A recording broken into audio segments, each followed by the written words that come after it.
I'm honored and humbled to appear before you today as a nominee for Associate Justice of the Supreme Court.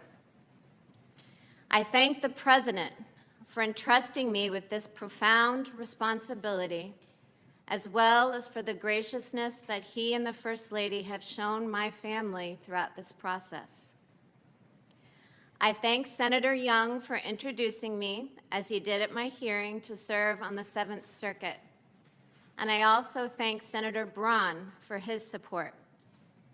And while she could not be with us via the satellite, I am also grateful to former Dean Patty O'Hara of the Notre Dame Law School. She hired me as a professor nearly 20 years ago, and she has been a mentor, colleague, and friend ever since. I thank the members of this committee and your other colleagues in the Senate who've taken the time to meet with me since my nomination. It's been a privilege to meet you. As I said when I was nominated to serve as a justice, I'm used to being in a group of 9, my family.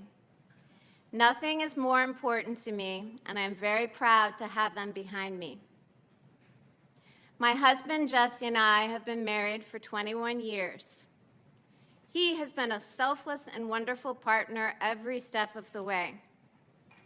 I once asked my sister, "Why do you think marriage is hard? People are always saying that. I think it's easy."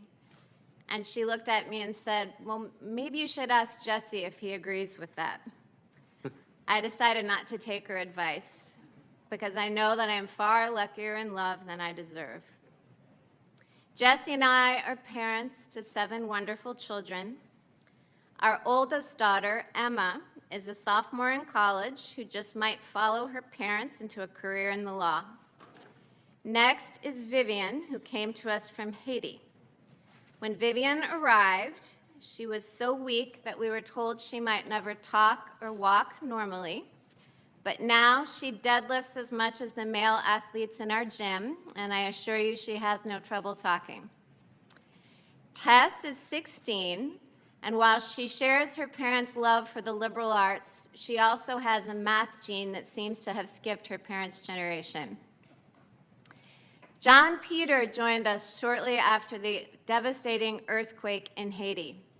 And Jesse, who brought him home, still describes the shock on JP's face when he got off the plane in wintertime Chicago. Once that shock wore off, JP assumed the happy-go-lucky attitude that is still his signature trait. Liam is smart, strong, and kind, and to our delight, he still loves watching movies with Mom and Dad. 10-year-old Juliet is already pursuing her goal of becoming an author by writing multiple essays and short stories, one of which she recently submitted for publication. And our youngest, Benjamin, is at home with friends. Benjamin has Down syndrome, and he is the unanimous favorite of the family. He was watching the hearing this morning, I'm told, and he was calling out our names as he saw the kids in the back. My own siblings are here, some in the hearing room and some nearby. Carrie, Megan, Eileen, Amanda, Vivian, and Michael are my oldest and dearest friends. We've seen each other through both the happy and hard parts of life, and I am so grateful that they are with me now. My parents, Mike and Linda Coney, are watching from their New Orleans home. My father was a lawyer and my mother was a teacher, which explains why I became a law professor. More important, my parents modeled for me and my 6 siblings a life of service, principle, faith, and love. I remember preparing for a grade school spelling bee against a boy in my class, and to boost my confidence, my dad saying, "Anything boys can do, girls can do better."